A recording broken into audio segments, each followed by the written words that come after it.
उपस्थित सबैलाई, सज्जन समाज दाजुभाइ र दिदी बहिनीलाई मनको कुरा प्रकट गर्छु यो कविता गाई। सालको पात उपैमा फुरुरु छोरी रुन्छन् दुखैले धुरु, काँचा दाउरा जुठो चुलो छोरीको जिम्मामा, हाम्रो खुपी कसले चिन्छ यो अन्धकारमा।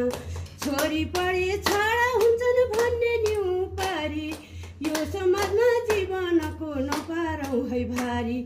सानैदेखि शिक्षा सुविधा पाइरहेको भए यो सुशासन चलाउनलाई आउने थियो लय।